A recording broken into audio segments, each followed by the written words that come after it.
আসসালামু আলাইকুম বন্ধুরা, সবাই কেমন আছেন? আশা করছি আল্লাহর রহমতে আপনারা সবাই ভালো আছেন। তো আলহামদুলিল্লাহ আমিও ভালো আছি। চলে আসলাম গরুর মাংসর রেসিপি নিয়ে। মাংসও বলতে পারেন, গোস্তও বলতে পারেন। তো আজকে আমি মাংসগুলো রান্না করব। তো কীভাবে রান্না করব আপনারা সাথে থাকলে দেখে শিখে নিতে পারবেন। যারা নতুন আছেন, রান্না বাড়া কম জানেন, আপুদেরকে বলতেছি নতুন আলু দিয়ে রান্না করব। তো আমার পাশে থাকেন।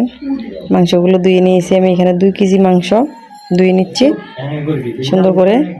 আর এই মাংসগুলো ফ্রিজে রাখা হয় নাই, একদম টাটকা আজকে আনা হয়েছে। শুক্রবারের ভিডিও এটা। তো আজকে আমি ভিডিওটা ছাড়তেছি, কালকে সময় পাই নাই, সেজন্য ছাড়তে পারি নাই। তো ভিডিও দেখে যদি কারো কাছে ভালো লাগে একটা লাইক দিয়ে দিবেন প্লিজ, আর বন্ধুদের কাছে শেয়ার করতে পারেন আপুরা। তার যারা লাইক দিয়ে আমার ভিডিও দেখতেছেন তাদেরকে তো অনেক অনেক ধন্যবাদ জানাচ্ছি। তো মাংসগুলোতে আমি এখন লবণ দিয়ে দিচ্ছি, আর যা যা মশলা লাগবে সব দিয়ে দিব। রসুন বাটা দিয়ে দিলাম 2 চামচের মতন, আর জিরা বাটা দিয়ে দিচ্ছি 2 চামচের মতন। জিরা বাটা আমি একসাথে মিলিয়ে দিয়ে দিছি।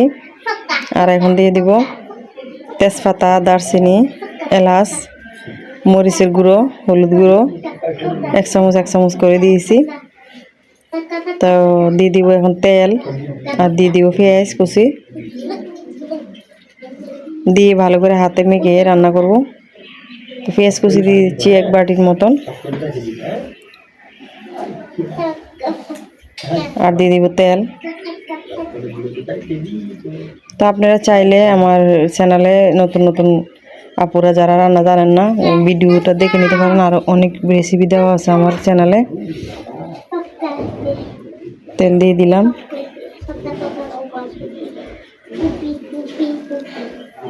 কালো বোনার রেসিপি আছে চ্যানেলে, গরুর পায়া, গরুর ভুঁড়ি, অনেক রকমের রেসিপি দেখতে পারবেন আপনারা, আর সহজভাবে শিখে নিতে পারবেন যারা জানেন না। তো এখানে টক দই দিয়ে দিচ্ছি 1 চামচ, দিয়ে আর একটু মেখে দিচ্ছি। আর এটা একটু পানি দিয়ে দিচ্ছি।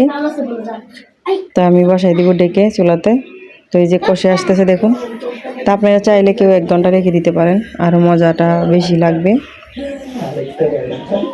তো ওই যে আমি এখানে কষাই নিতেছি, ডেকে দিব আবারও। তো এই যে আমি এখানে আবার আলু দিয়ে দিচ্ছি। তো একটা মূলা দেওয়া হয়েছে আলুর সাথে, আর আলুটাই দিয়েছি আমি বেশি। তো আলুগুলো দিয়ে আমি আরও ভালো করে কষাই নেব। তো কষাইয়া ঝোলটা দিব আর কি পরে। তো আমাদের ঘরে যেহেতু মেহমানও আছে, তো একটু বাড়াই রান্না করছিলাম মাংস। এখানে 2 কেজি ছিল। তো এই যে দেখুন ঝোলটা দিয়ে দিয়েছি গরম পানি। তো লাস্ট পর্যন্ত থাকলে বুঝবেন কত সুন্দর হয়েছিল রান্নাটা। তো এই যে দেখুন কত সুন্দর হয়েছে রান্নাটা। সবাই ভালো থাকবেন, সুস্থ থাকবেন। আল্লাহ হাফেজ।